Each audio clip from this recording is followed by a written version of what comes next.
Hello and welcome to Kelsey Lost Focus. This is episode 2 of Poetry in Beautiful Places, and I'm in the beautiful Whangārei today. So I'll be reading 2 poems. I'll be reading The One Woman Show and To the Woman I'll Never Meet. The One Woman Show. Act 1, the performance. I used to think I was performing, not living. A performance is keeping it together, a dance between selves. Cue the applause. Proof I've done a good job. Isn't that what it's all about? Listening for the critic, not the crowd?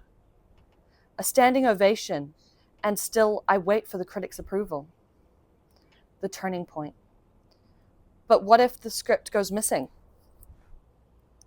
The spotlight fades to black, and you forgot your lines. One day, you're center stage. The next, the lights go out. The pain and embarrassment drags you off stage. What happens then? The crescendo.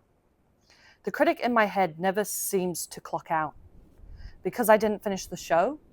Why the noise? It builds and builds until boom! The version of me I once knew, it's gone, disappeared. Now what? Intermission, the pause. Why do I wage wars inside my own head?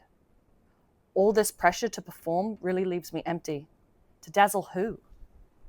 The polished version of me I keep rehearsing? The me waiting on the horizon? I don't even know. Why can't I clap for the person I am right now? I'm the star and the audience. No one else bought tickets. The critic can wait. I'll clap as loud as I please. Act 2. The realization. It isn't about finishing the show on time.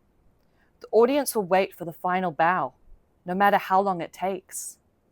Days, hours, days, weeks, they will wait for the show to finish. The audience will always be there until the lights go out. The spotlight's mine, whether I like it or not, and that's okay because the show will always go on. So this poem was basically about feeling like I was a performer instead of a person. And I felt like I always cared what people thought of me and I felt judged. But what I realize now is I'm just a person. I'm not a performer and I shouldn't live to please others. And that's what I learned from that poem. So the second poem is called To the Woman I Will Never Meet. And it's about a woman who by accident has had a lot of impact on my life. And she has been leading me to poetry this whole time. And I just didn't realize it. And I've felt inspired lately because I just watched her documentary. And unfortunately, the world gives her a lot of love and hate. So here we go. To the Woman I Will Never Meet. I brought your first album before the world screamed your name. Every event in my life was documented on your page. I went to your concert in Hong Kong. The tickets were a scam, but we made it in. You were dazzling. You connected the whole place with your hands in the shape of a heart. You almost looked like me, tall, blonde, lots of hair, a pop star you might say, but you wouldn't dare. I watched every era as you grew. You were ambitious, worked hard, and made it to the charts and flew. I couldn't afford a ticket, so I watched you from my screen. I was in uni, but still cheering on your team. You just wanted to write and share your gift. You weren't pretending to be nice or ego-hungry as they all led us to believe.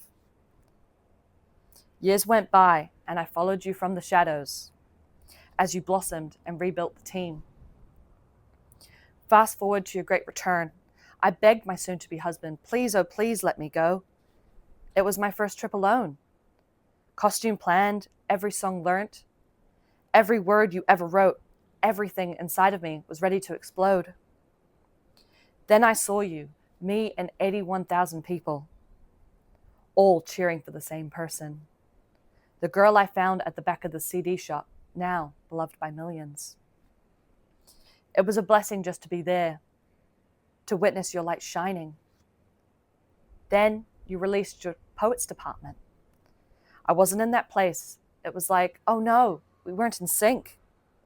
But little did I know, a year later, my whole world began to sink. I listened every day and eventually got better.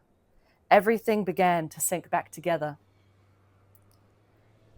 Then came your Sunshine record. Honestly, I couldn't relate. You were on top, but I wasn't. You brought back the family and added a new member. You said, I am no longer mother. Call me father figure.